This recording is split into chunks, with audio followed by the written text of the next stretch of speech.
Hey guys, tonight we begin with something very relatable: sleep, or more accurately, how medieval people slept, which turns out to be far weirder than most of us could imagine. So before you get comfortable, take a moment to like the video and subscribe, but only if you genuinely enjoy what I do here, and let me know in the comments where you're tuning in from and what time it is for you. It's always fascinating to see who's joining us from around the world. Now dim the lights, maybe turn on a fan for that soft background hum, and let's ease into tonight's journey together. Before electricity, TikTok, and sleep hygiene influences, medieval people approached nighttime with a schedule that would baffle the modern melatonin enthusiast. It was called segmented sleep, a natural two-part sleep cycle split neatly in half like a stale medieval biscuit. The routine was simple. After sundown, most people turned in early, drifting off into what was known as first sleep. Then, after about 4 hours, they'd wake up deliberately and spend the next hour or two doing what can only be described as medieval midnight multitasking. This wasn't considered insomnia. It was just how sleep worked. The watch period between the two sleeps was seen as practical, useful, and occasionally alarmingly social. People used this time to pray, read religious texts, tend fires, or check their livestock, because nothing ruins your REM cycle like wondering if your goat is still in the yard. And yes, this was also considered the ideal time for intimacy. Medieval physicians and marriage manuals noted that the body was well rested and calm of mind during this period, which sounds like a polite way of saying too tired to argue. So if you ever thought you were romantic for waking up early to make your partner coffee, just know your ancestors were setting the bar very differently. The second sleep would follow this interlude, lasting until sunrise. Everyone from monks to farmers participated in this nightly rhythm. Even literary figures like Chaucer casually mentioned it, which means that yes, even in medieval literature, people were writing about not sleeping properly. Oddly enough, modern science has suggested that segmented sleep might actually be more natural for humans. The two-sleep cycle aligns with how our circadian rhythms work in the absence of artificial light. So the next time you find yourself wide awake at 2 a.m., don't panic. Just whisper, "Ah, yes, the watch has begun," and go tend a symbolic fireplace. It wasn't until the industrial era, with factories, gas lamps, and the growing fear of unproductivity, that humans began to enforce the idea of 8 uninterrupted hours, as though sleep were a timed sport. In the medieval world, waking up in the middle of the night wasn't failure. It was the schedule, and everyone was on it, whether they liked it or not. Let's talk about beds, or rather, the medieval approximation of them. In today's world, we obsess over thread counts, memory foam, cooling gels, and whether a mattress is cloud-like. In medieval Europe, a bed was often just a pile of stuff that used to be alive, now flattened under the weight of poor sleep and unspoken regrets. The typical peasant bed consisted of a straw mattress known as a pallet. This was literally straw or hay stuffed into a sack of rough fabric, if they had the luxury of a sack. If not, it was just straw on the floor, possibly damp, possibly already claimed by a cat. These pallets were not comfortable, but they were better than nothing, which was the alternative. Straw was cheap, plentiful, and good at insulating against the cold. It was also great at harboring insects, lice, and the occasional field mouse, which made sleeping an exercise in cautious stillness. If it itched, you ignored it. If it bit, you just shifted slightly and hoped for the best. If a family had a bit more money, or at least a functional back, They might elevate the straw mattress onto a wooden frame. This didn't change the sleep experience dramatically, but it did reduce the chances of waking up with beetles in your ear. Slightly. Linens were a rare treat. Most people slept in the clothes they wore all day. Pajamas weren't really a thing, and neither was personal space. Whole families, children, parents, maybe a grandparent, all slept together in the same space, sometimes on the same straw pile. If you got too warm, you could always roll into your cousin's elbow. Nobles, of course, had proper beds, large wooden frames, feather mattresses, embroidered sheets, and canopies to keep out the drafts and hopefully the lice. These beds were so valuable, they were passed down in wills. You didn't inherit land. You inherited Aunt Matilda's suspiciously lumpy feather bed. Still, for most medieval folks, a bed wasn't a place of comfort. It was a place to not freeze, to avoid the chickens, and maybe, just maybe, to dream of being rich enough to one day sleep on something that didn't squawk or rustle. When we hear nightcap today, we think of a cozy little drink, maybe something with whiskey, a warm fire, and a questionable decision. But in the Middle Ages, a nightcap wasn't a beverage. It was a hat, a real, tangible, often ridiculous-looking piece of fabric designed to keep your head from freezing off while you slept. You see, insulation wasn't exactly the strong point of medieval architecture. Stone walls, drafty thatched roofs, and windows made of thin animal horn or oiled parchment didn't do much against the cold. And central heating? That was called a dog. So, to keep their heads warm at night, especially since body heat escapes fastest through the scalp, medieval people adopted the humble nightcap. These hats came in all shapes and sizes, but the most iconic version was long and pointed, like something you'd expect on a wizard who moonlights as a chimney sweep. They were usually made from wool, linen, or whatever scrap of warmth could be spared without angering the family goat. For men, it was a practical accessory.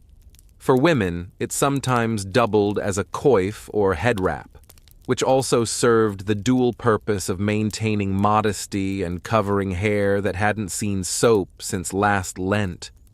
But beyond warmth, nightcaps had social weight too. In some regions, married women were expected to cover their heads at all times, yes, even while asleep, and the cap itself could be embroidered or dyed to reflect a family's wealth or status. Because nothing says success like going to bed with a mini flag on your skull. In more urban settings, the nightcap even became a symbol of being off-duty. If you opened your door wearing one, it was a polite medieval way of saying, "I'm not dressed for conversation." And yes, this hat does mean go away. Of course, nightcaps were often paired with nightshirts, which were essentially long, loose tunics. Picture Ebenezer Scrooge minus the haunted moral lesson. Sleepwear wasn't sexy, but it was practical, itchy, and occasionally flammable. Today, the idea of sleeping next to a stranger is generally limited to red-eye flights, overly ambitious camping trips, or the occasional bizarre Airbnb mix-up. But in medieval Europe, this was completely normal, and not at all optional. Let's say you're a traveling merchant, a pilgrim, or just someone whose mule gave up halfway to Norwich. You find an inn, a rare luxury in itself, and ask for a place to sleep. What you get is not a room or a bed or even a particularly clean floor. What you get is a spot in a bed that's already occupied. Medieval inns operated more like human bunkhouses than modern hotels. Privacy was not expected. If the bed had space, you were sharing it, usually with complete strangers who might snore, talk in their sleep, or have a suspicious number of boils. This was not considered rude. It was just efficient use of resources. Beds could host 2, 3, even 4 travelers, depending on size and social tolerance. In larger cities, you might end up in a dormitory-like hall with rows of beds and absolutely zero personal space. Snoring contests were unjudged. Elbow territory was fiercely contested. Sometimes men and women were separated, but not always. Some inns tried to assign beds by profession, blacksmiths with blacksmiths, clergy with clergy, thieves with other thieves, allegedly, but often it was first come, first sprawled. And while this might sound like a nightmare to modern germaphobes, back then, it was an upgrade from sleeping outdoors with the wolves, the rain, and the occasional peasant uprising. Worried about theft? Many travelers slept with their purse tied to their belt or hidden under their clothes. Others slept on top of their bundles, turning luggage into both pillow and alarm system. If someone moved your bag, it usually meant you were about to wake up poorer. The rich, of course, did not suffer this fate. Nobles traveled with entourages and camped in relative comfort, or demanded their own rooms, if an innkeeper valued their roof. In the medieval world, going to bed wasn't just about pulling up a blanket and drifting off. It was a spiritual operation, a nightly gamble where the stakes were your eternal soul. People didn't just sleep, they prepared to potentially die. Hence the popularity of bedtime prayers. Forget lavender spray or calming podcasts. Medieval sleepers wound down with confessions, psalms, and soul-cleansing spiritual clauses, just in case they died somewhere between good night and dawn. The idea was simple. You could die at any moment, from illness, fire, demons, or, most dangerously, being over 30 in the year 1247. So you'd better say your prayers, not because it was comforting, but because hell was terrifying, and you didn't want to show up uninvited, unwashed, and spiritually disheveled. One common version: if I should die before I wake, I pray the Lord my soul to take. Sweet, right?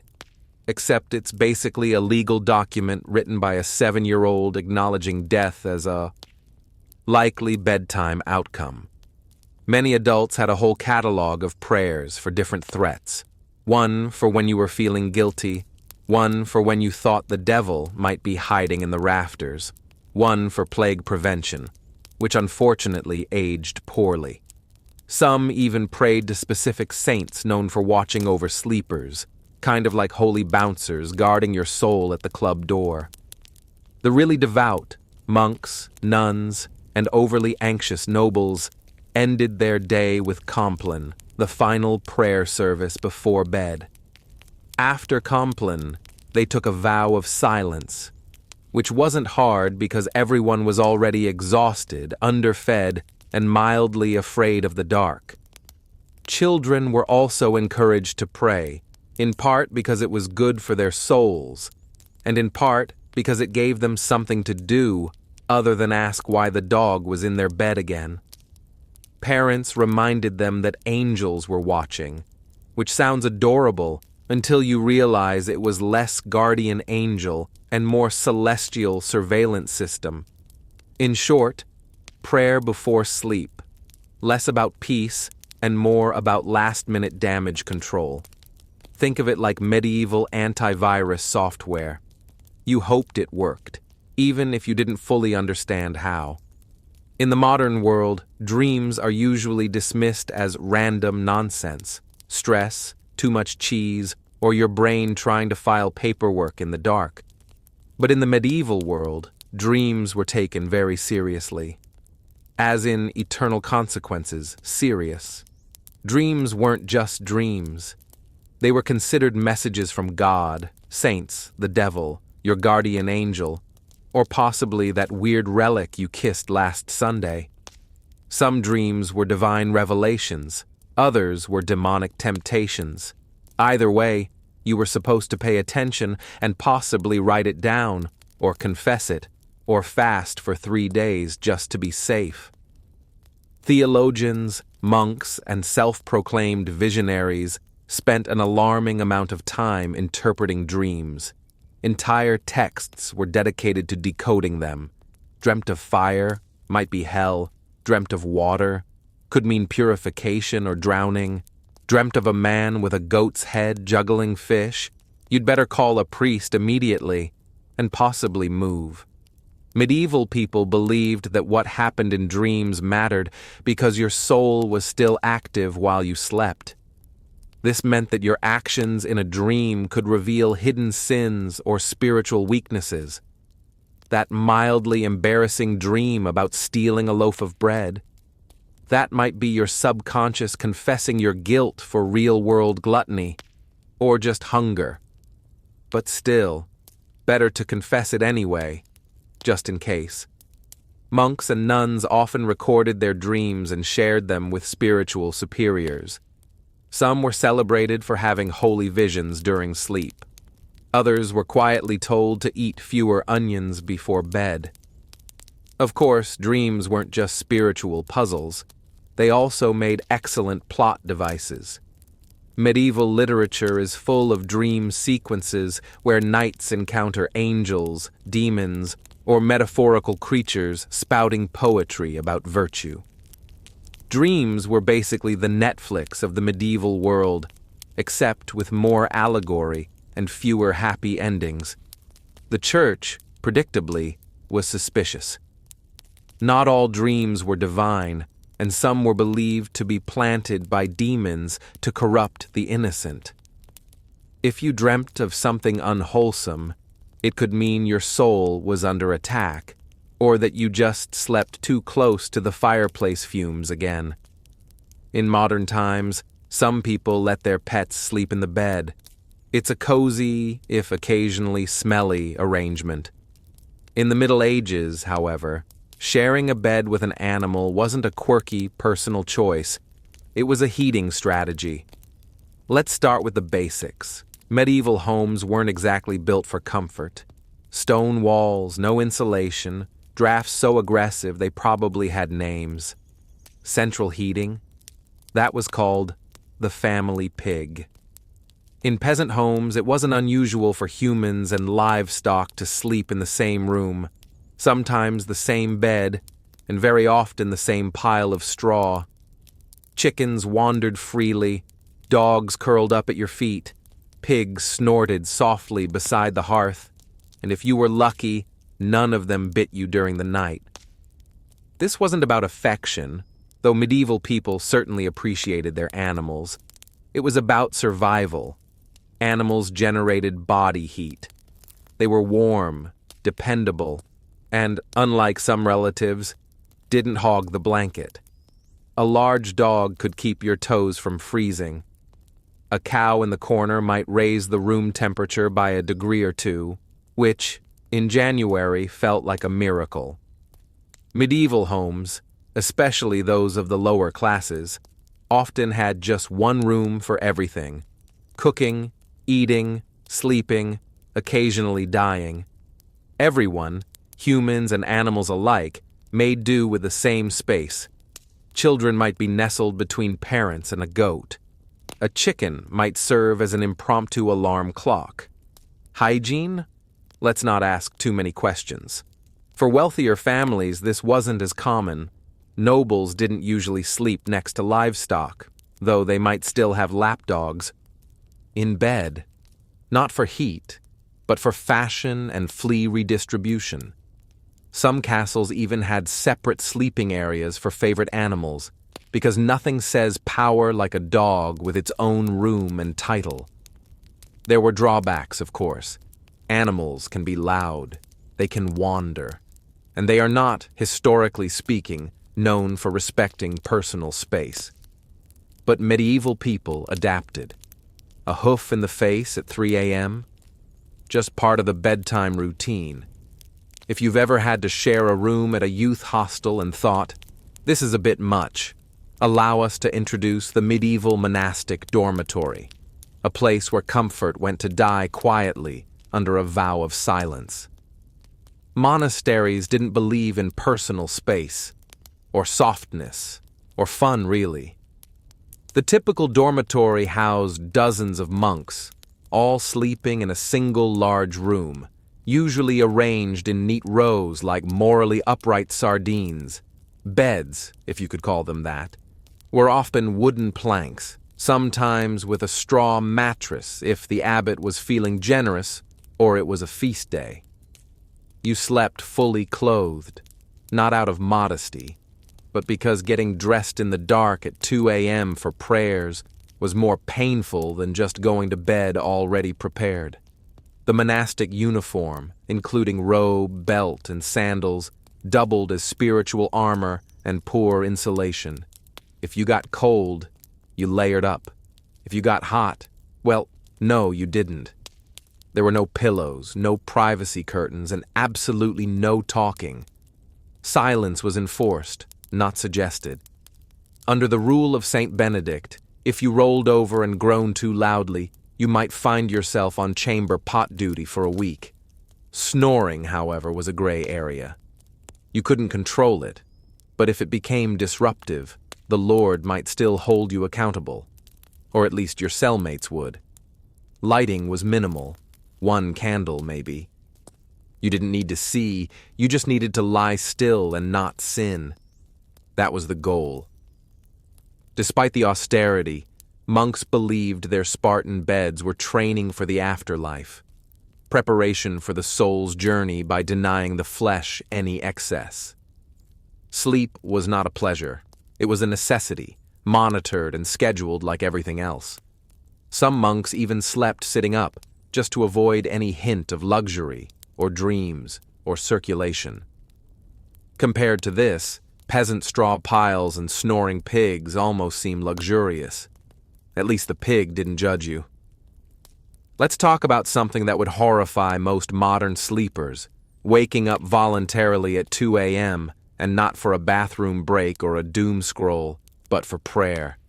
Loud, cold, candle-lit prayer. In medieval monasteries, this was standard practice.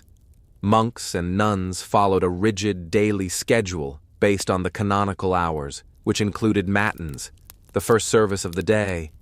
And by day, we mean the darkest part of the night, when even the owls were still deciding whether to wake up.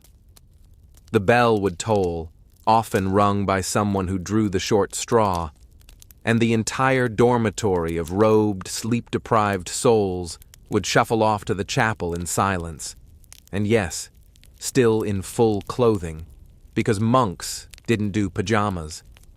The only layering system they believed in was spiritual. Inside the chapel, by flickering candlelight and under the echo of stone vaults, they would chant psalms, recite scriptures, and try their best not to fall asleep on their feet, which, incidentally, was a real issue. There are records of monks being punished for dozing mid-prayer, usually with extra chores or more prayers. You fell asleep in matins? Congratulations! You now get to lead the next one. Matins could last an hour or more. Some particularly enthusiastic orders stretched it to 2. Imagine trying to stay spiritually engaged while your stomach reminds you that dinner was a bowl of lentils and a moral lesson, and your body is actively shutting down. After the service, monks would either return to bed for their second sleep or, in stricter orders, move straight into study or manual labor. Because nothing says holy discipline like threshing wheat on 4 hours of fragmented rest. Why so early? The idea was to sacrifice comfort and dedicate the first and quietest part of the night to God, uninterrupted by the temptations of daylight, warmth, or REM cycles. It was a powerful symbol of devotion, or at least it was once you got over the numb feet, the candle smoke, and Brother Ambrose's off-key chanting. In the modern world, sleeping alone is often framed as a luxury, a sign of independence, peace, or just an ability to control the blanket. In the medieval world, though, sleeping alone was considered suspicious, impractical, or just downright unsafe. Let's start with the basics. Warmth. Beds, as we've established, weren't exactly toasty. Stone walls and open chimneys didn't do much to trap heat, and central heating was still several plagues away. So people shared beds for body heat, not out of intimacy, but out of basic thermal desperation. Children slept with siblings, parents, and sometimes the neighbor's kid if they were visiting. It was like a sleepover, but nobody asked if you wanted to be there. But beyond warmth, there was a spiritual reason for sleeping in groups. Many people believed the night was when the devil worked overtime. Alone in the dark, your soul might be vulnerable to temptation, or worse, possession. Having others nearby created a kind of moral buffer zone. If something went wrong, at least someone would witness it, or catch the demon first. For children, being alone at night was practically unthinkable. Not just for comfort, but because ghosts, fairies, and wandering spirits were all part of the nightly landscape. Tales warned against solitary sleep as a gateway to mischief and spiritual peril. And unlike today's bedtime stories, these tales didn't end in hugs. They ended in disappearances. Even married couples often shared their beds with children, servants, or random guests. Privacy was not a concept so much as a modern myth.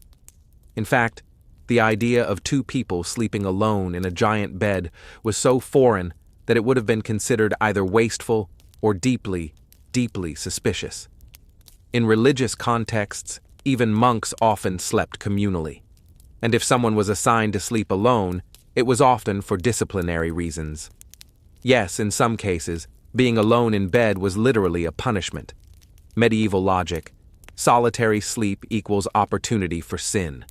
Group sleep equals public accountability. Next time you're curled up in your own bed with your own blanket in a room that doesn't smell like goat, enjoy the silence. In medieval times, you'd probably have 2 kids, a sheepdog, and a cousin in there with you, all of them snoring. If you've ever accidentally fallen asleep sitting up in a lecture, a carriage, or a dentist's waiting room, you probably woke up with a crick in your neck and a deep sense of regret. But in the Middle Ages, sleeping upright wasn't an accident. It was a lifestyle. Some medieval folks, particularly the wealthy or religiously devout, chose to sleep propped up rather than lying flat. Why? A few reasons, none of them particularly restful. First, there was a medical belief that lying flat was bad for digestion, the lungs, or the general balance of the bodily humors. In a world where doctors thought a sneeze could rearrange your soul, this logic made perfect sense. Upright sleeping, they believed, helped avoid congestion of the brain, which sounds ominous but mostly meant don't drown in your own phlegm. Second, there were spiritual concerns. Lying flat was considered too close to the posture of the dead. You didn't want to confuse God, or worse, attract attention from the angel of death by sleeping in the same position used at funerals. Superstitious? Absolutely. But when your local priest doubled as the community's health consultant, you picked your battles carefully. As a result, people often slept partially reclined, supported by large bolsters, pillows, or the wooden headboard equivalent of a medieval lazy boy. Nobles sometimes had their beds rigged with angled supports to maintain a semi-seated posture, perfect for digesting one's evening meat pie or fending off surprise demon attacks. Monks took it a step further. In stricter orders, they might even sleep sitting upright on a bench or leaning against a cold wall with nothing but a hood to muffle the discomfort. It wasn't about health. It was about discipline. If you were too comfortable, you might dream. If you dreamed, you might sin. If you sinned, well, welcome to confession at 5 a.m. Needless to say, this wasn't about quality rest. It was about virtue, discomfort, and mildly confusing theology. Forget haunted dreams or goblins under the bed. For medieval people, the real monsters of the night were already in the sheets. Small, persistent, and entirely uninterested in your prayers.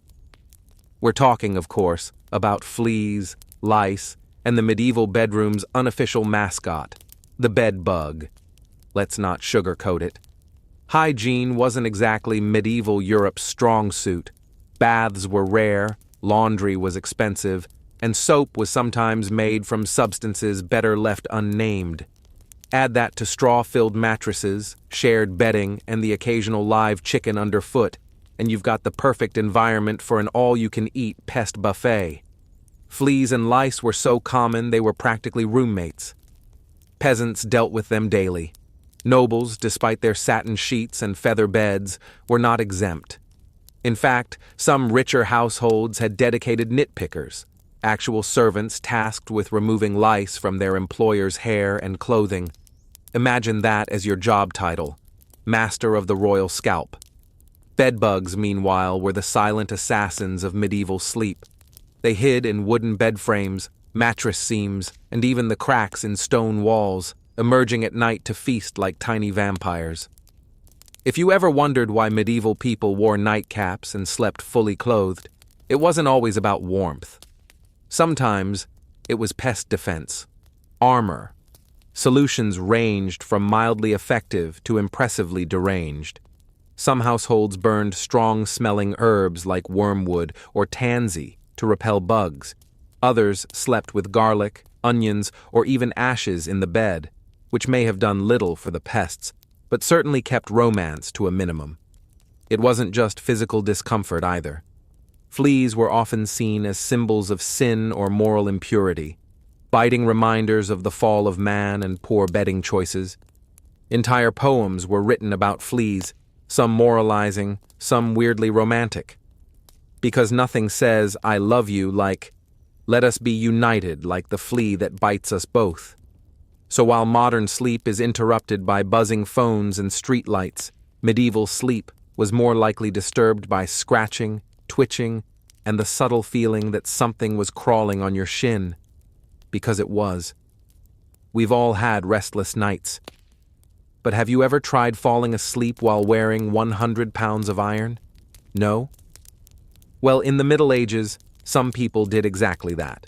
Because apparently, nothing says sweet dreams like being prepared to joust in your sleep.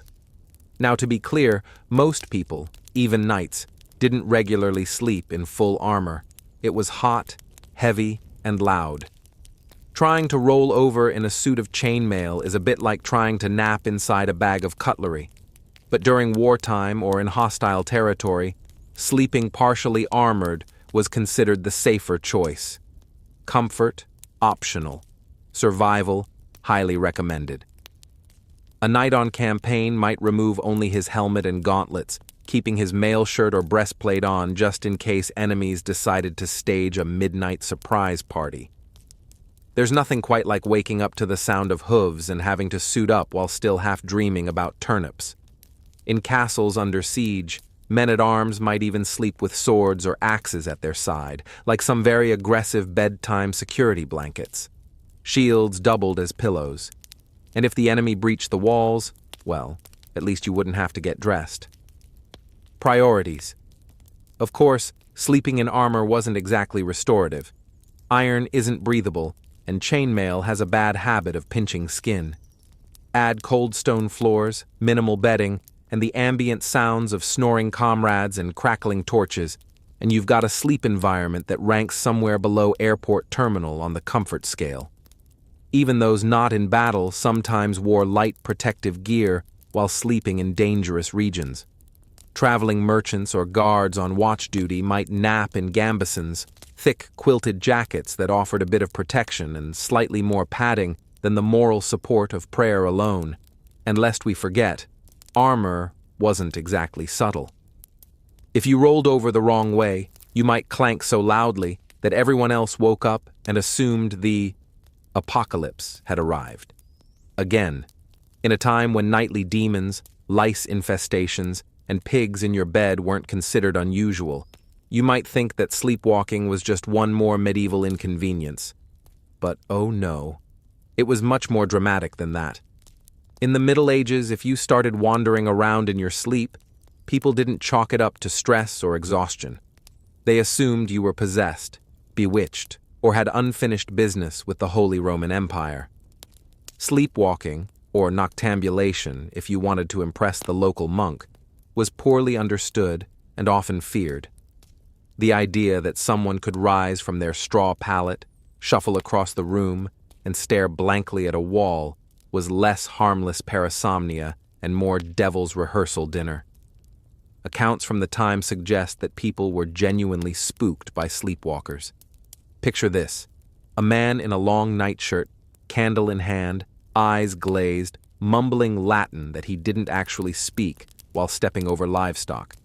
You'd think ghost or heretic, or both, and depending on your local priest, an exorcism might be scheduled before breakfast. Some believed sleepwalking was caused by bad humors, especially too much black bile, which was the medieval catch-all for anything they couldn't explain. Others thought it happened because the soul was temporarily released during sleep, leaving the body free to bumble around like an unattended mule. To prevent these nightly adventures, people tried everything from herbal remedies to praying over their beds, hanging iron charms, or, in more rural areas, just tying the person's leg to a chair.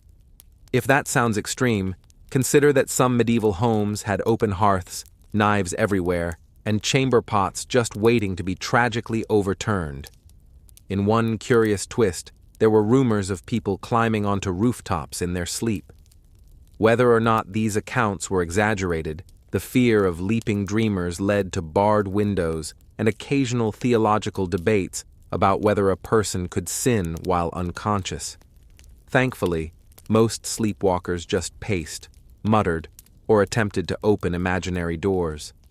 But if someone sleepwalked into a church, locals might treat it as a divine sign or call for a cleansing ritual, just to cover all spiritual bases. If medieval life taught people anything, it was how to sleep through chaos. Church bells, thunderstorms, screaming livestock, the occasional siege. For the sleep-deprived denizens of the Middle Ages, these were just ambient noises, the medieval version of white noise. Let's start with the bells. Church bells marked every sacred moment of the day: sunrise, prayer times, meals, and of course the ungodly hour of matins at 2 or 3 a.m. If you lived anywhere near a monastery, your dreams were probably soundtracked by regular tolling. At some point, the brain just accepted it. Bells became the lullaby of an overscheduled soul. And it wasn't just bells. Storms were frequent and terrifying. With no weather apps or triple-glazed windows, you experienced every clap of thunder like the world might end. Roofs leaked, windows rattled, and chimneys howled like banshees. Still, people slept. They had to. Work didn't stop for insomnia. Neither did plowing, praying, or running from Vikings. Speaking of which, invasions and apocalyptic events weren't always a deal-breaker for bedtime either. In the 14th century, people continued to sleep, somehow, through famine, war, and even the Black Death. When death carts rolled by in the morning, it was considered more of a grim wake-up call than a cause for panic. And if you didn't wake up, well, some believed that was a mercy. There are even records of people sleeping through earthquakes, barn fires, and angry mobs. Sleep deprivation was common, and bodies adjusted. If you worked from sunup to sundown, ate barely enough to survive, and spent your day dodging mud, taxes, and spiritual damnation, you were going to fall asleep hard. And then there were those who used sleep as a kind of escape hatch. Faced with illness, grief, or fear of the world literally ending, which was forecast roughly every century, some people just curled up under a cloak, mumbled a prayer, and took a nap. There's a strange kind of wisdom in that. Griggs, after failing to find any physical cause, delivered the diagnosis that would plunge the village into chaos: witchcraft. That single word set fire to the fears already simmering in Salem. In a place where witches were believed to be real, dangerous servants of the devil, the idea was not far-fetched. And now, if the devil could worm his way into the minister's own household, what did that mean for the rest of the community? The girls, prodded by both adults and peers, began naming names. First, they accused women on the margins, social misfits and outcasts. But soon the accusations would reach the respectable, the wealthy, even the pious. Salem was a small village, but what was about to happen would echo far beyond its borders. What began as whispers in the dark would soon become cries from the gallows, and a legacy of paranoia that still haunts America's history books. Once the idea of witchcraft took root in Salem, it spread like ivy, quiet at first, then strangling everything it touched. The afflicted girls, Betty Paris, Abigail Williams, and soon others like Ann Putnam Jr. and Mercy Lewis, seemed to grow bolder with each passing day. They convulsed in court, screamed during prayers, and claimed they could see dark spirits hovering over certain villagers. It wasn't just childhood imagination. It was theatrical, public, and most disturbingly, believed. The first to be accused were those with the least protection, women who already lived on the edges of society. Sarah Good, a homeless beggar, was known for muttering to herself when turned away from doorsteps. People claimed her mumbling was a curse. She smoked a pipe. She snapped at children. She fit the mold of a witch because she didn't fit the mold of a Puritan woman. Sarah Osborne hadn't attended church in over a year and had scandalized the community by marrying her indentured servant after her first husband died, a woman who defied convention, clearly suspect. Tituba, the enslaved woman in Reverend Paris's household, was the most exotic of all. Originating from Barbados, her storytelling, accent, and folklore frightened the villagers. Under pressure, possibly even physical beatings, Tituba confessed to witchcraft. But instead of clearing the air, her confession blew it wide open. She told a story of a tall man in black, a figure associated with the devil, who asked her to sign a book. She said she saw strange animals, yellow birds, red cats, and even spectral dogs. But most damning of all, she claimed there were other witches in Salem. That was all the court needed to hear. Once Tituba opened the door, others rushed through it. New names were added weekly. Neighbors turned on neighbors. Old grudges were disguised as righteous accusations. Property disputes turned into spectral assaults. If someone's cow died suddenly, it must have been witchcraft. If a baby cried during a prayer, surely that was the devil's doing. The fear became so infectious that not even the innocent dared to speak out. To defend an accused witch was to invite suspicion upon yourself. Silence was safety. And so, the web of accusations widened, trapping the village in its sticky, unseen threads. Logic was fading. Hysteria was now in control. As accusations mounted and the village reached a fever pitch, the colonial government stepped in. Governor William Phipps, recently appointed and eager to maintain order, established a special court to deal with the chaos. It was called the Court of Oyer and Terminer, from the French meaning to hear and determine. But what it really became was a factory for fear-driven justice. The court convened in Salem town in June of 1692, and it was no ordinary tribunal. Its rules were warped by panic. Instead of requiring hard evidence or reliable witnesses, it allowed something far more dangerous: spectral evidence. Spectral evidence was testimony that a spirit or specter of the accused had afflicted the victim. In other words, if a person claimed to have seen your ghost-like form in a dream choking them, that was admissible in court. Never mind that the accused could be asleep at church or miles away. It was their spirit doing the devil's work. You couldn't cross-examine a dream, and worse, you couldn't disprove it. Children were now treated as star witnesses. Their seizures, screams, and gasps in court became more theatrical by the day. One girl, Mary Walcott, would fall into fits the moment a suspected witch entered the room. If a prisoner looked at her, she shrieked. If they didn't look at her, she shrieked louder. The performances were mesmerizing, and the judges, including the influential Judge Samuel Sewall and Chief Justice William Stoughton, accepted it all. Defense lawyers? There were none. The concept didn't exist in colonial trials. If you were accused, you stood alone. If you denied the charges, the afflicted girls writhed in agony. If you confessed, you might be spared death, but only if you named others. The system rewarded lies and punished silence. Worse still, the trials became public spectacles.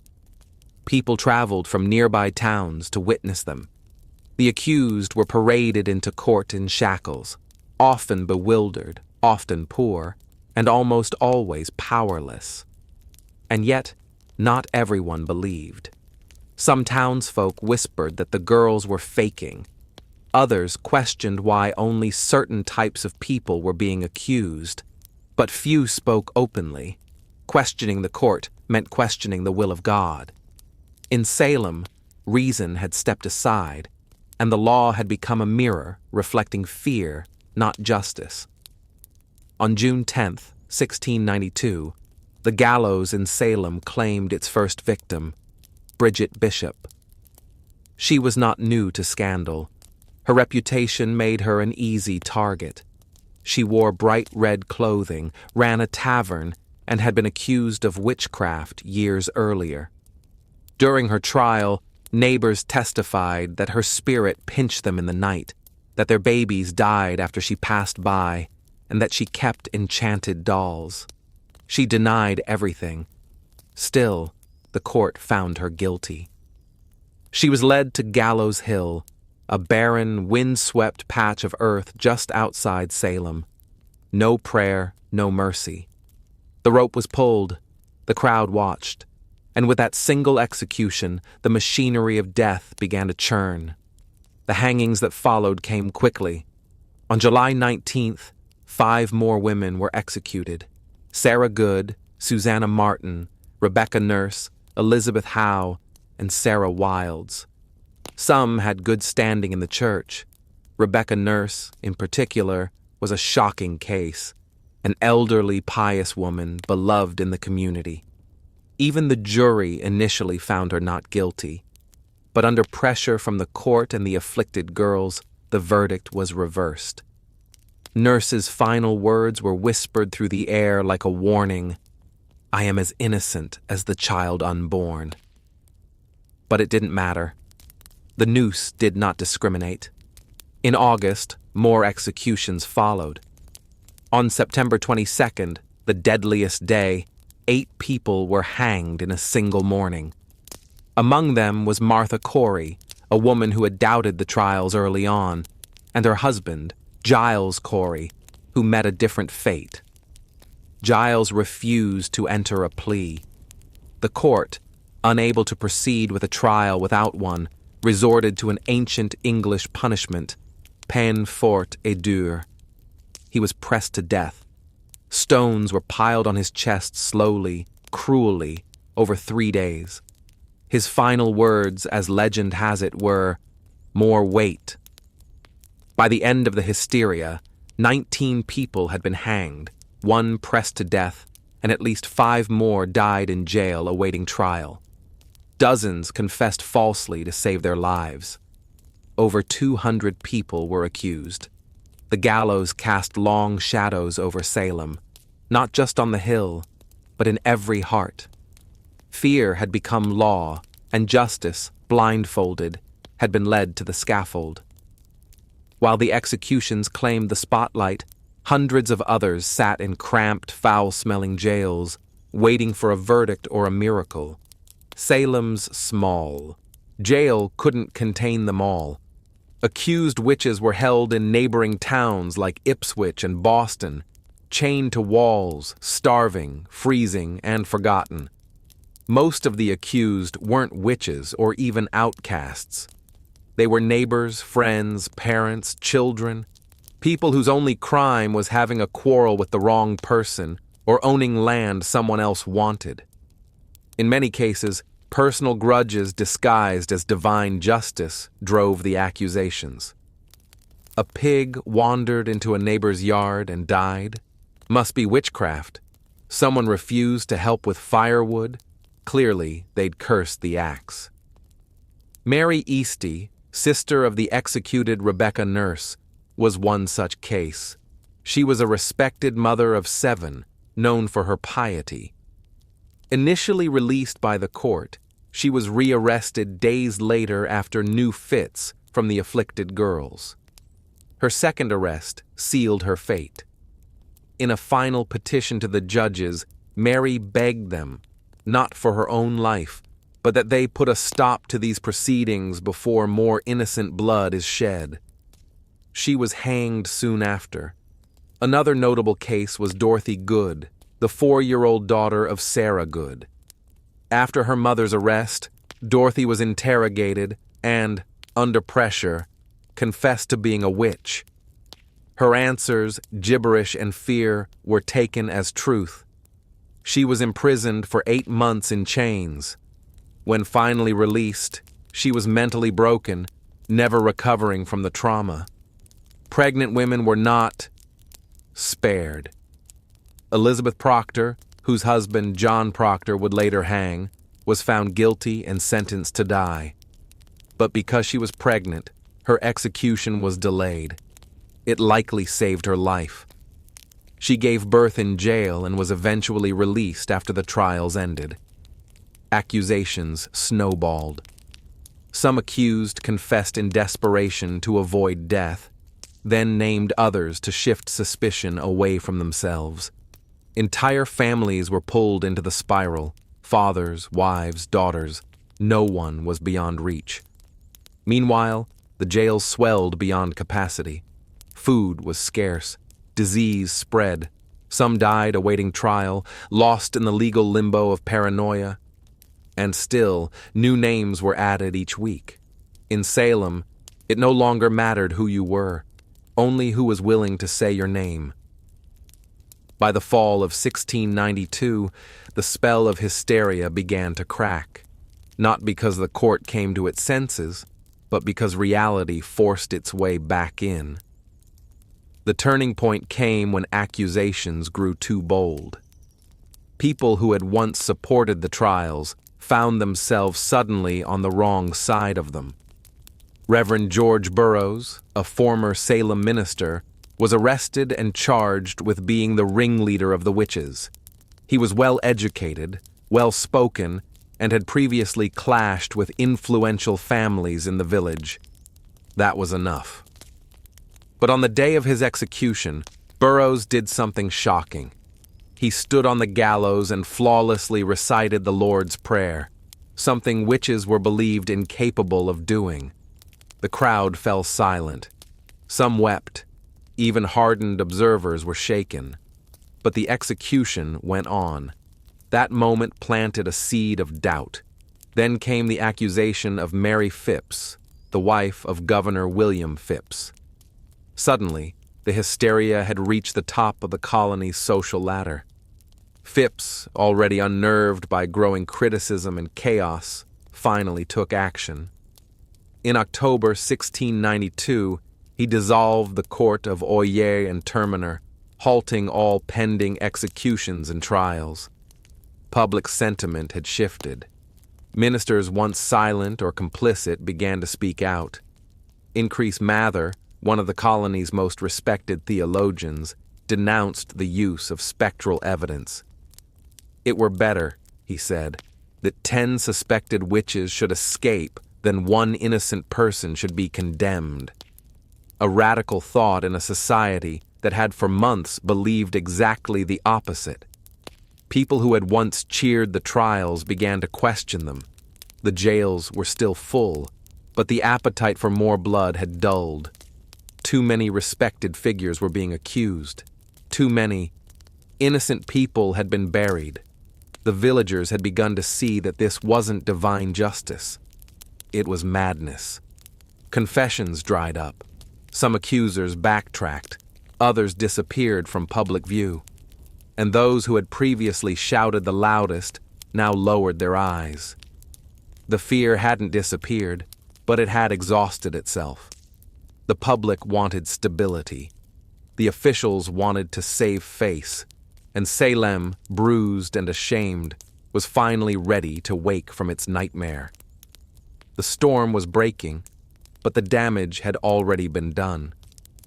By late 1692, the judicial system that had fueled the hysteria began to collapse under the weight of its own absurdity.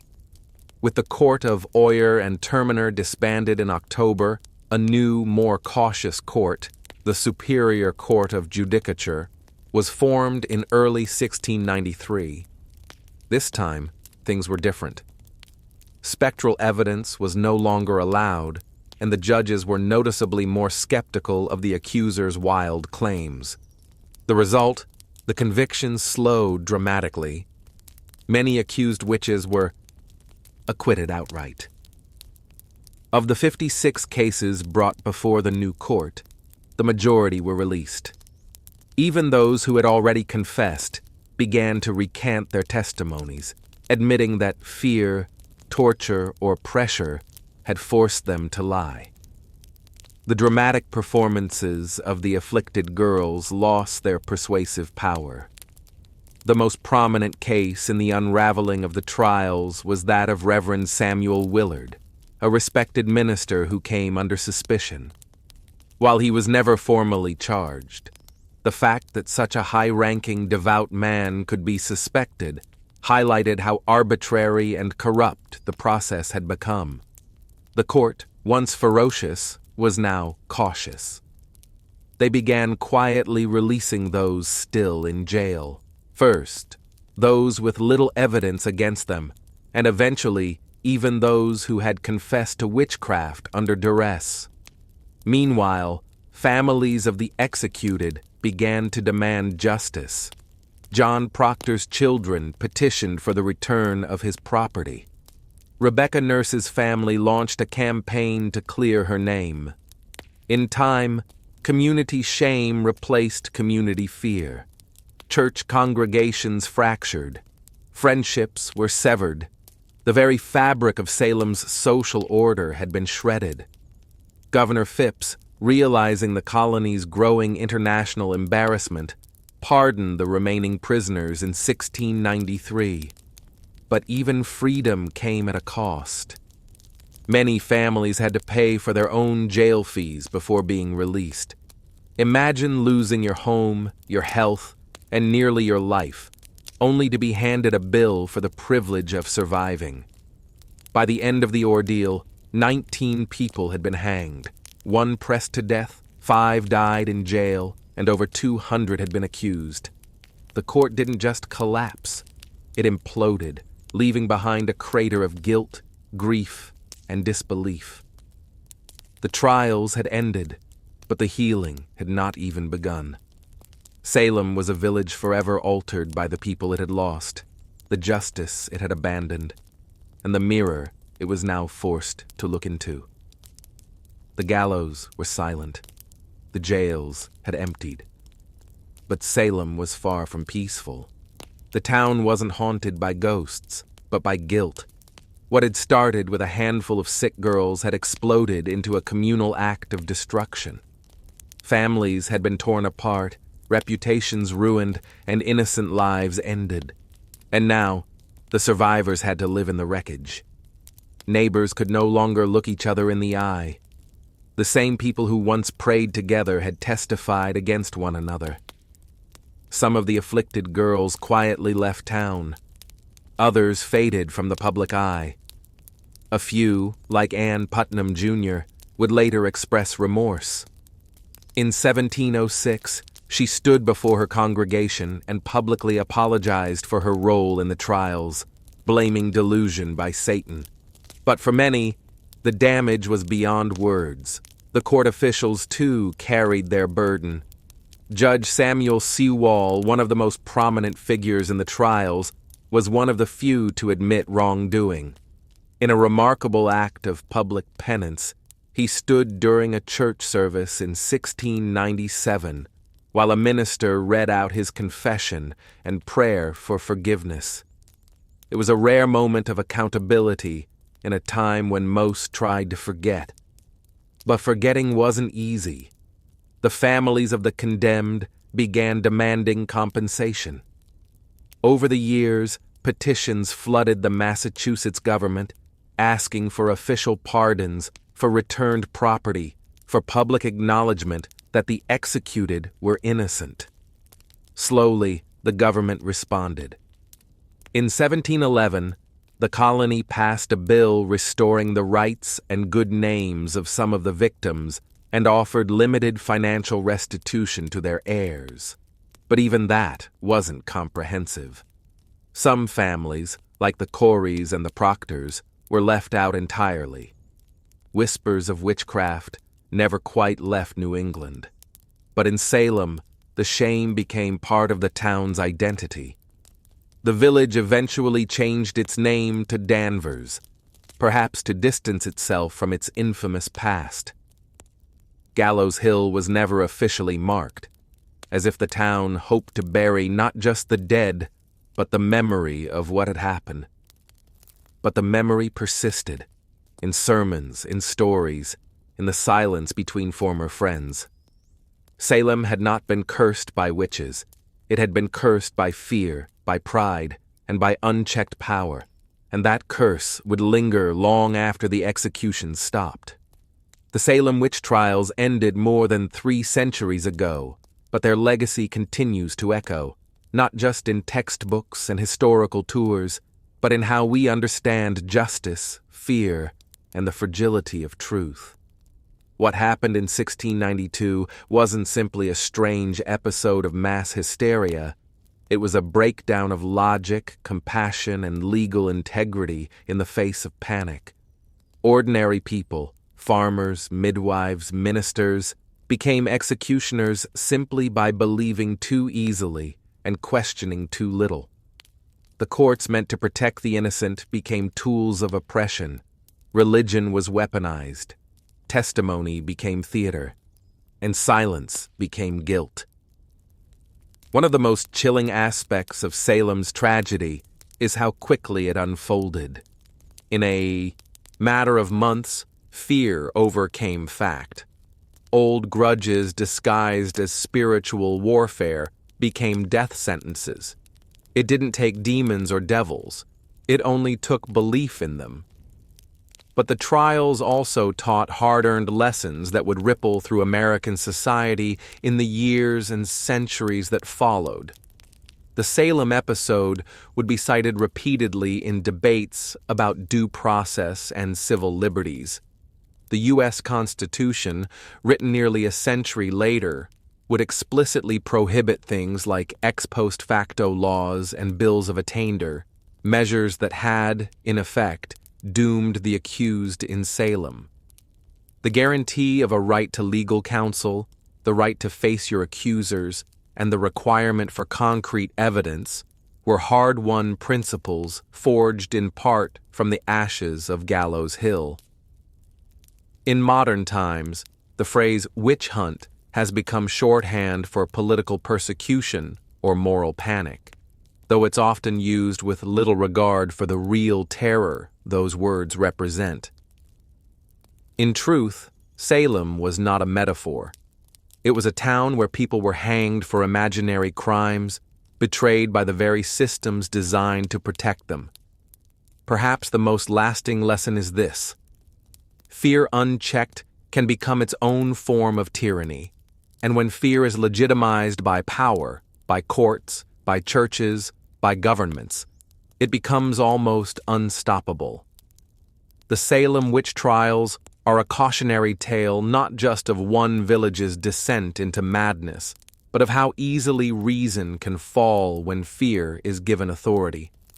The gallows may be gone, the courtrooms quiet, but the warning still stands. Truth is fragile.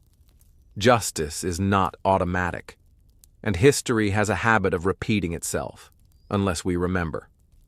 Fulvia was born around 83 BCE into the elite yet slightly eccentric Fulvi family, an old plebeian house that had long since clawed its way into the upper echelons of Roman politics.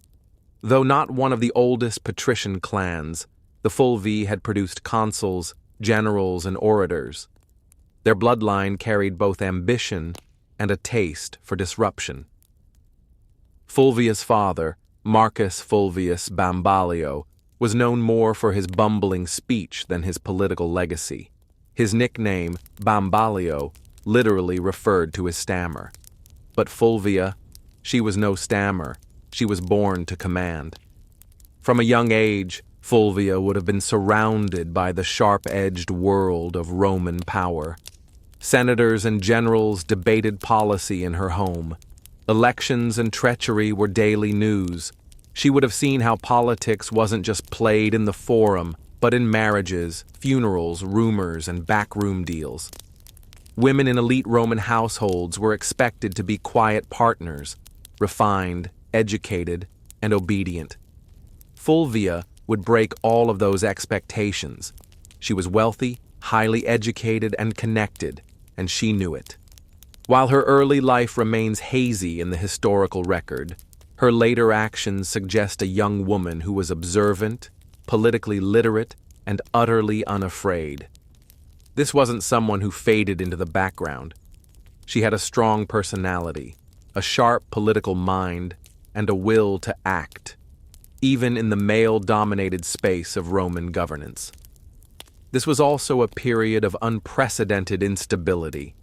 The Republic was unraveling. Civil wars, populist revolts, and power struggles between generals like Sulla, Pompey, and Caesar were turning Rome into a pressure cooker. The old rules were collapsing, and Fulvia came of age right in the middle of it. Rather than recoil from chaos, Fulvia would learn to use it. Her early life didn't produce the kind of modest matron Rome idealized. It produced a woman who saw politics not as a man's world to be feared, but as a battlefield to be mastered. She would go on to marry 3 powerful men, each one a radical player in Roman history. But Fulvia wouldn't just marry power. She would command armies, lead revolts, and become the first Roman woman to appear on coinage, not as a goddess, but as herself. Rome wasn't ready for Fulvia, but she was ready for Rome. Fulvia's first marriage was to Publius Clodius Pulcher, and it was anything but conventional. Clodius was no ordinary Roman noble. He was a populist agitator, a political arsonist with a flair for chaos, scandal, and street-level power. To many of the Roman elite, he was dangerous. To the masses, he was a hero. And to Fulvia, he was a strategic opportunity. Their marriage, sometime in the early 50s BCE, united Fulvia with the man who had turned the Roman Republic into his personal stage. Caius was infamous for his theatrical defiance of tradition. He had once disguised himself as a woman to infiltrate a sacred, female-only religious ceremony in Caesar's home. Scandalous behavior that only seemed to raise his popularity. He later renounced his patrician status to run for the tribunate of the plebs, an office that gave him veto power over the Senate. Caius understood Rome's street politics better than most, and Fulvia, far from being a passive consort, was right there beside him. She wasn't a silent partner. Roman sour suggests that Fulvia actively participated in her husband's political world. She engaged with his supporters, was visible during his campaigns, and managed their household as a hub for Caius's politics. Together, they represented a new kind of Roman power couple, bold, populist, and unapologetically aggressive. But the alliance came at a cost. In 52 BCE, Caius was murdered on the Appian Way by the bodyguards of his political rival, Titus Annius Milo. His death sent shockwaves through Rome, but Fulvia was not about to mourn quietly. She staged a political funeral that historians still talk about today. She paraded Caius's mutilated body through the Roman Forum, bloodied wounds exposed for maximum effect. The public was horrified and enraged. Riots erupted. The Senate House was burned to the ground. Fulvia had turned personal grief into public uprising. This was her first major political act, and it worked. Her ability to manipulate public emotion, use spectacle as strategy, and wield her husband's legacy as a weapon made her a new kind of player in Roman politics. Caius was gone, but Fulvia had stepped out of the shadow, and Rome would never see her the same way again. Fulvia didn't linger in mourning. In Rome, political capital had a short shelf life, and she understood that better than anyone. Shortly after the violent death of Caius Pulcher, she entered into a second marriage, this time to Gaius Scribonius Curio, a rising political star and one of Julius Caesar's most passionate supporters. On the surface, Curio seemed an unlikely match. He had a flamboyant reputation and a taste for drama, but beneath the bravado was a sharp political operator. As tribune of the plebs in 50 BCE, Curio wielded enormous influence during one of Rome's most volatile periods. The Republic teetered between war and peace, between Caesar's ambitions and the Senate's resistance. Fulvia saw in Curio not just a husband, but a bridge to the next power block. This was no romantic rebound, it was a calculated alliance. With Caius gone, Fulvia needed a new political anchor, someone who could carry forward the populist legacy her first husband had built, and someone who had Caesar's backing. Curio fit both bills. Through him, Fulvia remained tightly embedded in the shifting power dynamics of Rome. She didn't just marry into the movement, she helped shape it. Fulvia ensured Caius's supporters stayed active, rebranding their cause under Curio's leadership and keeping the urban masses politically engaged. But the Roman world was collapsing fast. Tensions between Caesar and Pompey exploded into civil war. Curio threw himself into the fight, taking Caesar's side. Fulvia, as always, remained politically involved. She reportedly helped organize support and manage resources for her husband's campaign. In 49 BCE, Curio led a military expedition to Africa to secure Caesar's position, but it was a disaster. He was ambushed and killed by the forces of King Juba of Numidia. His death was brutal, and his army annihilated. Once again, Fulvia was widowed, and once again, Rome waited to see if she would fade into the background. She didn't. Curio's death only solidified her status as a political widow with dangerous resilience. She had now lost 2 husbands to Rome's civil unrest, and both had died fighting for populist causes. But Fulvia was far from finished. Her most audacious partnership and her most dramatic chapter was still to come. Fulvia's third and most famous marriage was to Mark Antony, the ambitious general and loyal ally of Julius Caesar. Their union, forged sometime around 47 BCE, wasn't merely a romantic attachment. It was a merger of power. Fulvia had already proven herself as a master of Roman street politics. Antony, rising rapidly through the military and political ranks, needed that kind of savvy support in Rome. Together, they formed one of the most politically potent couples of the late Republic. By the time of their marriage, Fulvia was no stranger to blood and betrayal. She had buried 2 husbands and outmaneuvered countless enemies. Anthony was no stranger to scandal either. He drank, he gambled, and his personal life was notoriously chaotic. But with Fulvia, he had found someone who could do more than entertain him. She could defend his interests, hold his alliances together, and rally supporters when he was away on campaign. And Anthony, despite his brash exterior, understood her value. He allowed Fulvia to exercise authority that no Roman woman had publicly wielded before. She opened his correspondence, she issued orders in his absence, she sat in on meetings and influenced appointments. Roman sources, mostly hostile, depicted her as overbearing and power-hungry. But what disturbed them most wasn't her ambition. It was that she acted like a Roman man in a world that had no language for such a woman. After Caesar's assassination in 44 BCE, the Republic was plunged into chaos once more. Anthony rushed to secure his position as Caesar's political heir, but it was Fulvia who held Rome itself. While Anthony formed the second triumvirate with Octavian and Lepidus, Fulvia acted as his representative in the capital, managing patronage networks, coordinating with street gangs, and ensuring Antony's supporters remained mobilized. She even helped arrange Antony's official reconciliation with Octavian by marrying her daughter Cleia to him, an alliance that would later implode. In public, Fulvia appeared not just as Antony's wife, but as his proxy. Roman coins were minted bearing both Antony's image and her name, an unprecedented acknowledgement of her status. She wasn't hidden in the shadows of power.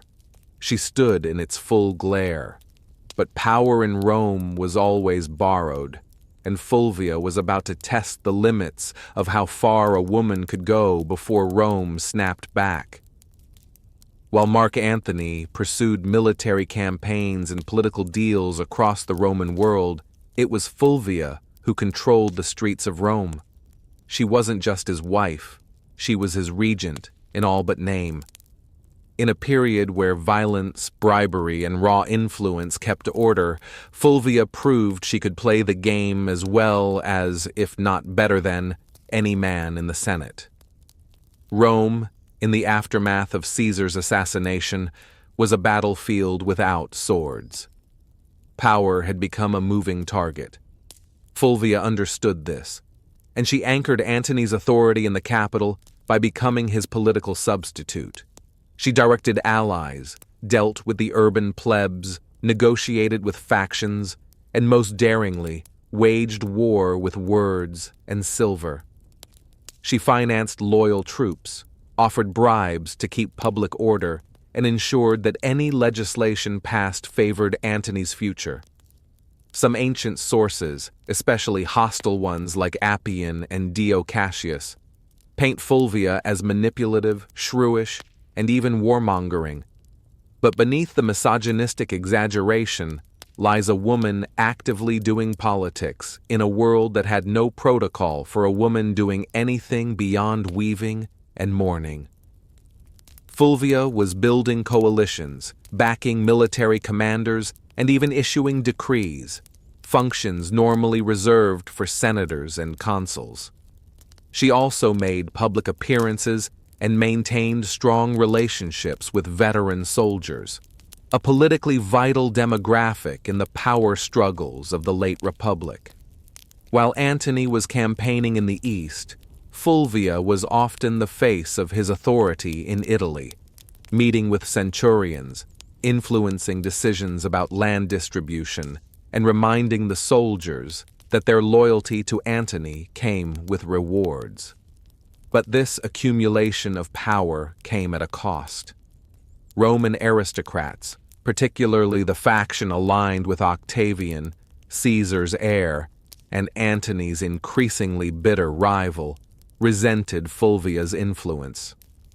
They viewed her as a meddling woman with too much sway over legions, laws, and loyalties, Her ability to act without male guardianship was not just threatening, it was unprecedented.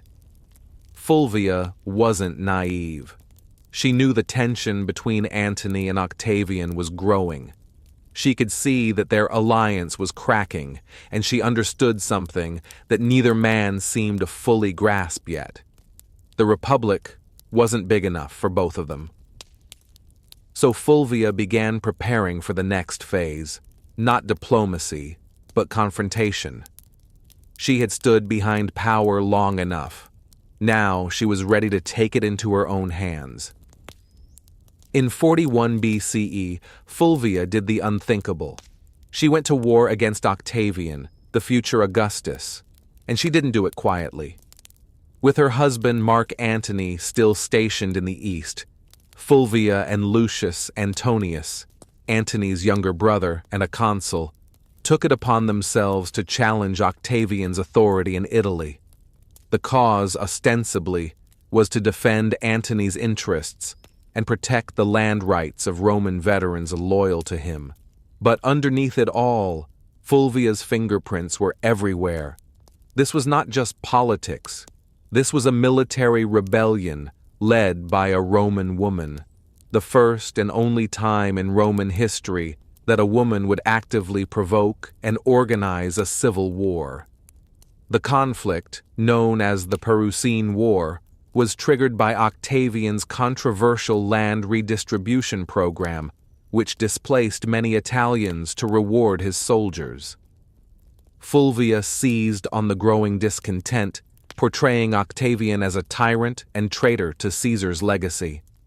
With Lucius acting as her frontman in the Senate and Fulvia organizing behind the scenes, they raised 8 legions and seized the city of Perugia, modern-day Perugia. Make no mistake, this was Fulvia's war. Ancient sources suggest she was more invested in the conflict than Lucius himself. She rallied troops, stirred the public, and even corresponded with generals. Rome buzzed with rumors of her commanding legions, issuing orders, and forcing Lucius into confrontations he didn't want. Octavian, though surprised, acted quickly. He besieged Perugia through the winter of 41 to 40 BCE, cutting off supplies and hammering the city into submission. Fulvia, stuck between dwindling food and political betrayal, watched her bold gamble unravel. By early 40,000 BCE, the city surrendered. Lucius Antonius was spared, likely as a gesture to avoid alienating Antony, but Fulvia was exiled. The woman who had once commanded riots, marriages, armies, and public opinion was now deemed too dangerous for Roman soil. She was sent to Sicyon in Greece, where she hoped to reunite with Antony. But Antony didn't come running. The once powerful alliance between husband and wife had eroded in the fog of war and distance. Fulvia had acted in his name, but perhaps without his blessing. She had dared to do what no Roman woman had before, wage a civil war. And now the Republic had made her pay the price. Banished from Rome, Fulvia landed in Sicyon, a city in Greece that had become a kind of diplomatic purgatory for failed power players. She had gone to war not for personal gain, but in her husband's name. She believed she was defending Mark Antony's interests, his honor, and perhaps their shared vision of Rome. But what awaited her in exile wasn't a hero's welcome. It was silence. Fulvia had risked everything, her status, her alliances, her life. And yet Antony did not immediately rush to meet her. In fact, by the time Fulvia arrived in Greece, Antony was already entangled with Cleopatra in Egypt. Whether their romantic relationship had begun or was merely brewing, the symbolism was crushing. While Fulvia was raising legions, Antony was raising goblets at banquets beside a queen. The betrayal cut deep, not just personally but politically. Fulvia had fought a war to protect Antony's power in Italy, and in response he let her hang out to dry. Some ancient historians, especially Plutarch, suggest that Antony was furious with her for launching the Perusian War without his direct approval. Others argue he welcomed her downfall. It cleared the way for a marriage alliance with Octavian, something Fulvia would have never tolerated. Still, Fulvia wasn't entirely without supporters. Some of Antony's troops, fiercely loyal to her, urged reconciliation. But her health had begun to fail. After enduring siege, exile, and betrayal, Fulvia died in Sicyon in 40 BCE, possibly from illness, stress, heartbreak, or all three. She was around 43 years old. Her death provided Antony with a clean political exit. He met with Octavian shortly afterward and agreed to marry Octavian's sister, Octavia, as part of a renewed peace treaty. The triumvirs were temporarily united again, but only because Fulvia, the one woman bold enough to challenge their designs, was gone. Fulvia's legacy would soon be overshadowed by Cleopatra, whose myths nearly every Roman woman of the period knew. But make no mistake, Fulvia was the prototype. She didn't wield power from behind a curtain. She marched into it, stood at the center, and dared to command armies in a world that treated women as furniture. Rome didn't know what to do with her, so it erased her. But the ashes of her rebellion would linger, and her story was far from ordinary.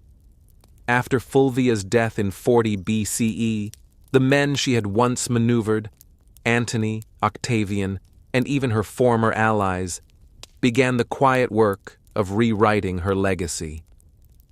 She couldn't defend herself, so the narrative was shaped by her enemies and the uneasy survivors of her ambition. And like so many powerful women in history, Fulvia became a scapegoat. Ancient sources, mostly penned by men with vested interests, painted her as the reason for the Perusian War, the rift between Antony and Octavian, and even the general disorder of the Republic. Appian, Dio Cassius, and Plutarch depict her as overbearing, jealous, and driven by a lust for power. They blamed her for dragging Lucius Antonius into conflict, for antagonizing Octavian, and even for Antony's eventual estrangement from Rome. But were these accusations fair? Hardly.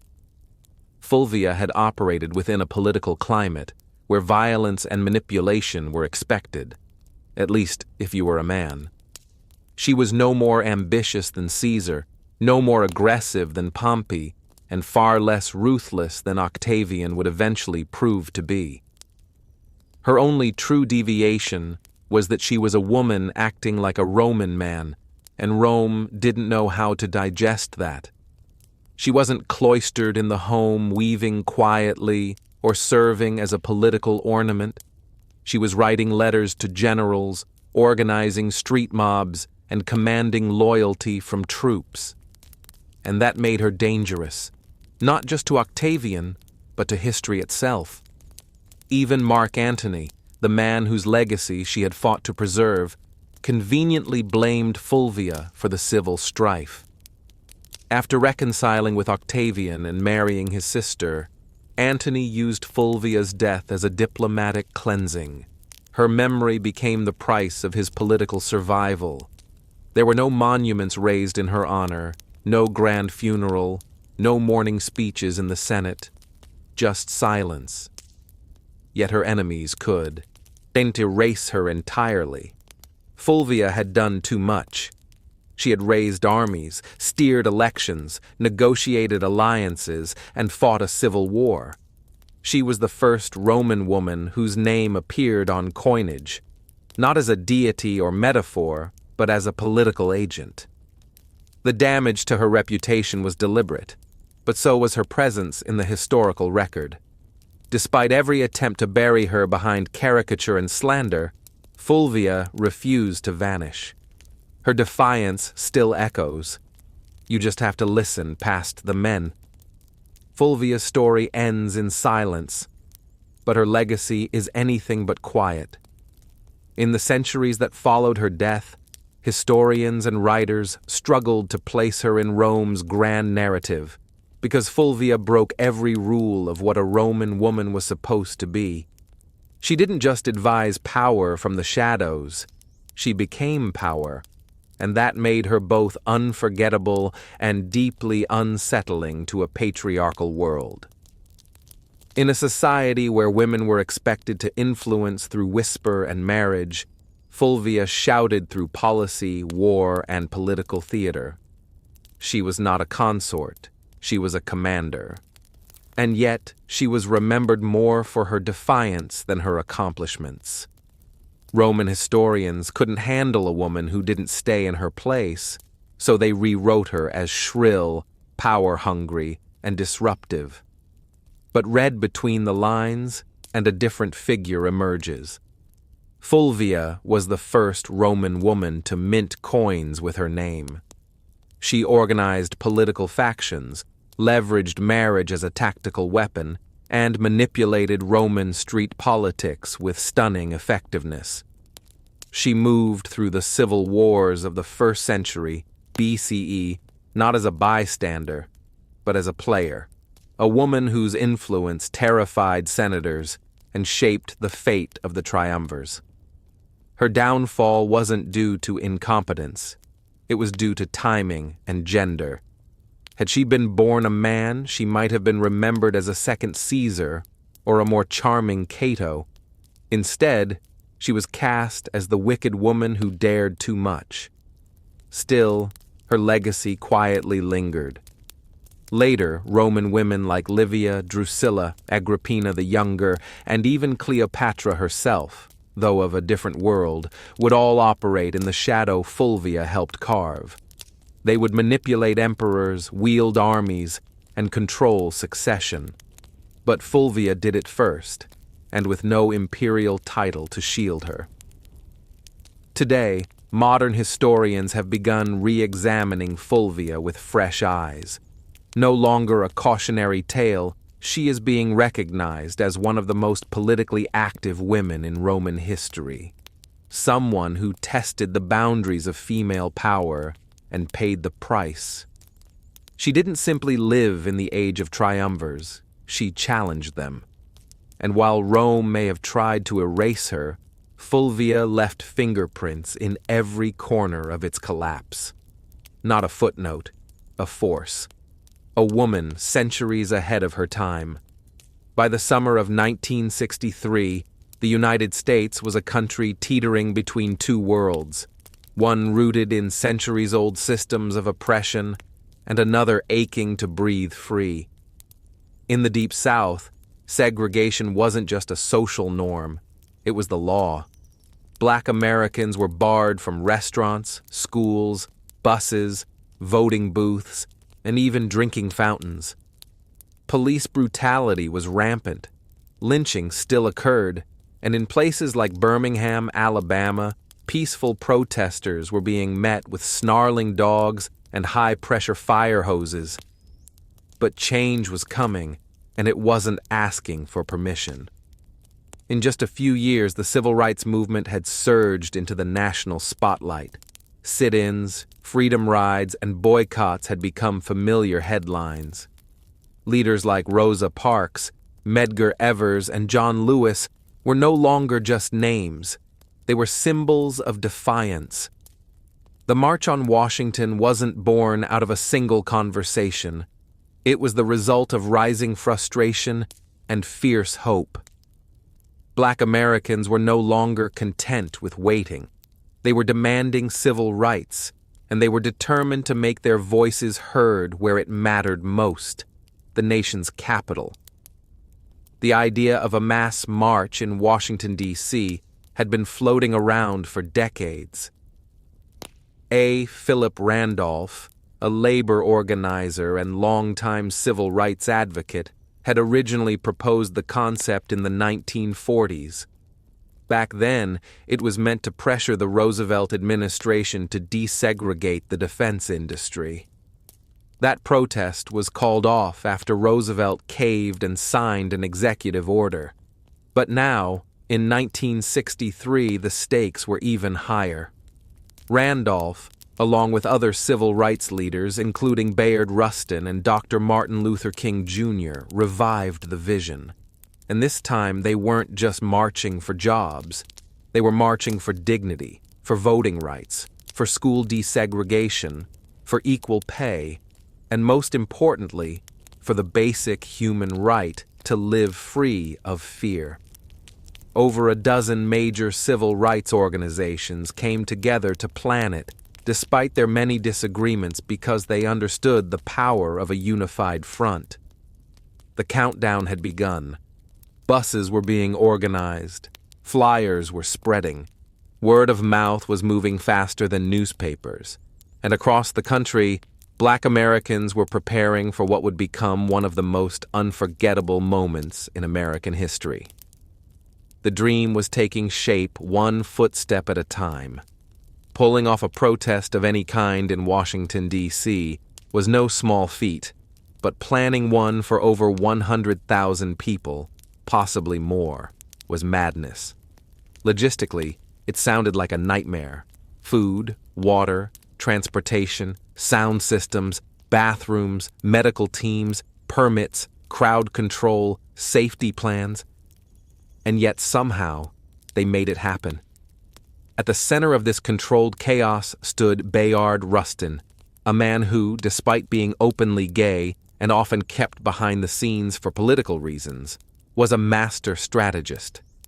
Rustin had once studied nonviolence directly under Mahatma Gandhi's followers in India. He had marched, been jailed, beaten, and surveilled by the FBI, but nothing fazed him. He saw the March on Washington as a chance to show the world what disciplined, nonviolent protest could achieve when coordinated with military precision. In just 8 weeks, Rustin and his team transformed the idea into a reality. The march was officially called the March on Washington for Jobs and Freedom, and it was deliberately framed to include both racial justice and economic opportunity. That dual message was no accident.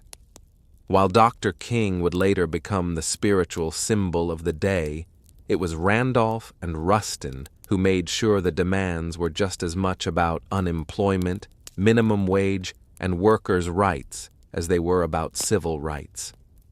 Meanwhile, tensions simmered beneath the surface. President John F. Kennedy and his administration were nervous, deeply nervous. They feared riots, backlash, or worse, bloodshed. Civil rights leaders assured them the protest would be peaceful. Still, the National Guard was on standby, hospitals in D.C. were put on alert, and liquor sales were banned for the day. Federal workers were even told they could stay home. And then there was the question of unity. The Big Six civil rights organizations, NAACP, CPS, SNCC, SCLC, National Urban League, and Randolph's Brotherhood of Sleeping Car Porters, often clashed over tactics. Some wanted more radical action, others more diplomacy. SNCC's young firebrands were growing impatient with King's nonviolent approach. But they all agreed on this. The time for silence had passed. Rustin's plan read like a military operation. Every bus and train was tracked. Every speaker was timed to the minute. Every route had marshals trained in crowd control. They weren't just planning a march. They were orchestrating a moment that would shake the conscience of a nation. August 28, 1963, a sweltering Wednesday in Washington, D.C. The sun was already hot by 9 a.m., and the humidity clung to the skin like a second shirt. But it didn't stop them. From every corner of the country they came. Black, white, young, old, students, clergy, factory workers, and celebrities. Some wore their Sunday best, others clutched protest signs. They came by bus, train, carpool, and even foot, over 250,000 people in total, converging on the National Mall like a rising tide of hope. And yet, there was no chaos. Despite the government's fear of riots and unrest, the scene was astonishingly calm. Volunteers directed foot traffic. The Red Cross handed out water. Groups sang freedom songs, held hands, and cheered as new marchers arrived. You could hear gospel choirs near the reflecting pool and chants of jobs and freedom echoing off the marble columns of the Lincoln Memorial. Celebrities joined in too. Harry Belafonte, Sidney Poitier, Paul Newman, Marlon Brando, Joan Baez, Bob Dylan. But no one was there for autographs. They were there to witness history and lend their voices to a cause bigger than any one person. The crowd was orderly but energized. There was no pushing, no looting, no violence. Instead, there was a shared understanding that this wasn't just a protest, it was a sacred moment. For many Black Americans, just standing on the Mall felt like a quiet act of revolution, to be seen, to be counted, to say, "We are here," in front of the same Lincoln Memorial where the great emancipator sat in stone. It was a full circle moment, generations in the making. At exactly noon, the official program began. Leaders took the stage one by one, each representing different organizations, ideologies, and regions, but united in message. Speakers demanded equal pay, desegregated schools, a living wage, and an end to police brutality. Mahalia Jackson sang. Marian Anderson, who had once been banned from singing at Constitution Hall because of her race, now sang for thousands beneath the open sky. As the hours passed, the tension grew, not from unrest, but from anticipation. The man everyone was waiting for had not yet spoken, and when he did, the world would stop, listen, and remember. The march wasn't just making history, it was becoming legend, minute by minute. By mid-afternoon, the crowd had grown quiet, not because they were tired, but because they knew what was coming. Standing in the shade of the Lincoln Memorial, Dr. Martin Luther King Jr. approached the podium. He wore a dark suit, a neatly tied tie, and an expression of deep calm that barely concealed the fire building inside him. He carried prepared remarks, typed and written collaboratively with his advisors the night before.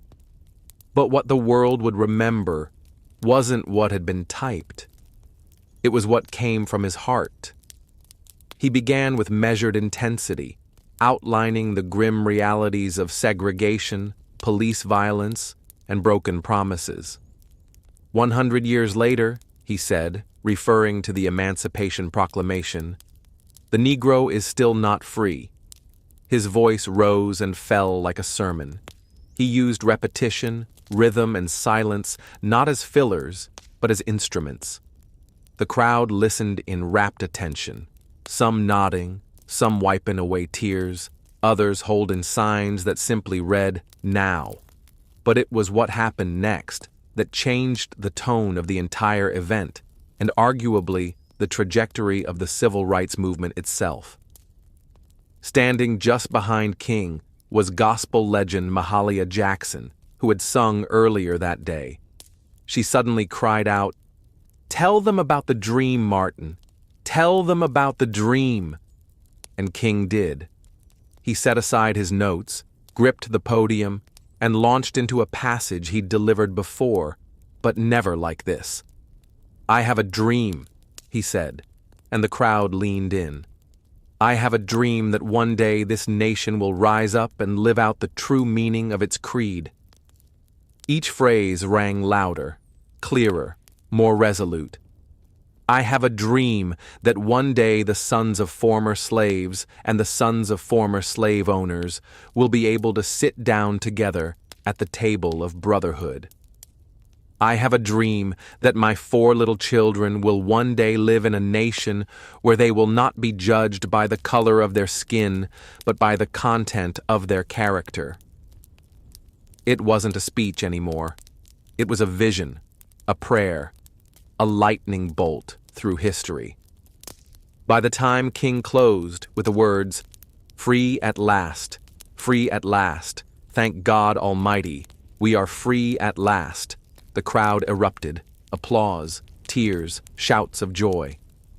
They knew they had just witnessed something more than oratory. They had heard prophecy. The power of the March on Washington wasn't just in the speeches or the music. It was in the people.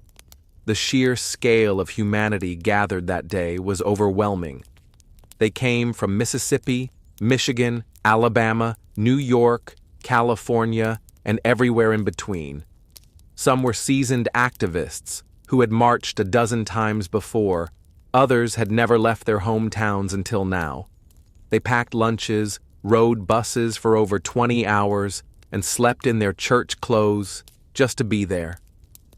Many were ordinary people, maids, teachers, steel workers, postal clerks, who saw themselves not as political figures, but as witnesses. They didn't just want change, they were the change. There were also children in the crowd, young black girls with ribbons in their hair, boys with hand-drawn signs, parents hoisted toddlers onto their shoulders so they could see the Lincoln Memorial in the distance and hear the speaker. Voices carried over loudspeakers to them. This wasn't just an event, it was the beginning of a new world. Some faces stood out. There was a young John Lewis, just 23 years old, representing the Student Nonviolent Coordinating Committee, SNCC. His original speech had been so fiery, so uncompromising, that senior leaders asked him to tone it down minutes before he went on stage. He agreed, but just barely. His call for radical change still shook the crowd. And then there was Daisy Bates, the only woman to speak that day, not on her own behalf, but reading a prepared statement on behalf of other civil rights women. The organizers had faced criticism for sidelining female voices. Bates's brief but powerful message underscored a harsh reality, even within a movement about equality. Some voices still struggled to be heard. Also present were union organizers, rabbis, nuns, priests, and students of every background. They didn't all agree on strategy. Some favored King's nonviolence. Others leaned toward Malcolm X's more militant posture. But for that one day, those differences didn't matter. Unity won out. It was a visual symphony of American possibility, white and black hands linked in solidarity, Freedom Now buttons pinned to chests, and the sound of 250,000 souls breathing as one. The faces in the crowd weren't just watching history unfold, they were shaping it. And none of them would ever forget what they saw. While the world saw unity, inspiration, and poetic justice on the steps of the Lincoln Memorial, behind the scenes the March on Washington was anything but simple. What looked like a perfectly synchronized movement was, in truth, held together with string, sweat, and a lot of last-minute compromise. Bayard Rustin, the chief architect of the March, had to battle not just logistics, but politics. He was constantly under scrutiny, not just because he was openly gay and a former communist, but because some civil rights leaders feared his identity would be used to discredit the movement. In fact, Congressman Adam Clayton Powell had once threatened to publicly accuse Rustin and Dr. King of being lovers if King didn't remove Rustin from an earlier campaign. That threat haunted every stage of planning. Then there was the issue of women's voices. Despite the critical roles played by women like Ella Baker, Diane Nash, and Dorothy Height, none were invited to deliver major speeches on their own. Rosa Parks was in the crowd that day, revered by all, but she was not given the microphone. Behind the powerful optics of the march lay the truth. The movement still struggled with its own hierarchies and blind spots. Even within the Big Six organizations, friction bubbled. SNCC leaders were growing increasingly disillusioned with the slow pace of change and the older generation's insistence on moderation. They wanted to confront systemic racism more aggressively. CORE had similar frustrations, but unity was deemed too important, just for one day. Meanwhile, the federal government watched with clenched teeth. J. Edgar Hoover's FBI had assigned over 100 agents to spy on organizers. They bugged hotel rooms, followed key figures, and compiled dossiers.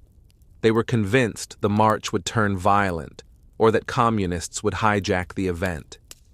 When nothing of the sort happened, they simply doubled down on their surveillance, especially of Dr. King. And let's not forget money. The march cost over $250,000, equivalent to millions today. Most of it was raised through unions and sympathetic donors, but organizers scrambled until the final hour. They even borrowed walkie-talkies from the Boy Scouts. The March on Washington was historic, yes, but it was also deeply human, imperfect, messy, political, and unfinished, just like the country it sought to heal. The sun began to dip behind the Washington Monument as the crowds slowly dispersed. People hugged, cried, sang, and lingered as long as they could, reluctant to leave what felt like sacred ground. But the march was over. The speeches had been delivered. The signs had been raised high. The world had watched. And now the question hung heavy in the humid August air. What happens next? In the immediate days that followed, the media reaction was cautiously positive. Major newspapers acknowledged the historic nature of the event, though often with a tone of detached curiosity. Some called it orderly and dignified, which was code for "no one rioted." Few outlets gave much space to the specific demands of the march, like the call for a federal jobs program or a $2 minimum wage, equivalent to around $20 today. But everyone covered Dr. King's speech. That at least could not be ignored. President John F. Kennedy, who had initially opposed the idea of the march, watched it unfold on television with growing admiration and perhaps surprise.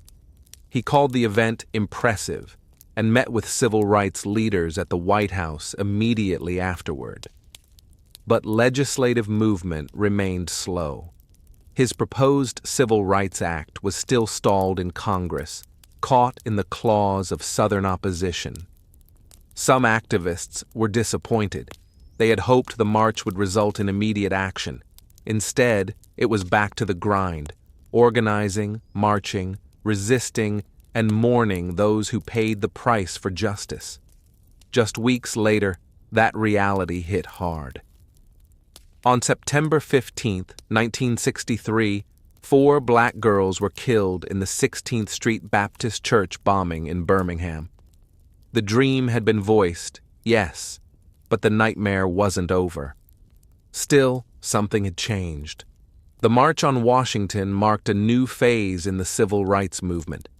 It proved that mass protest could be disciplined, powerful, and impossible to ignore.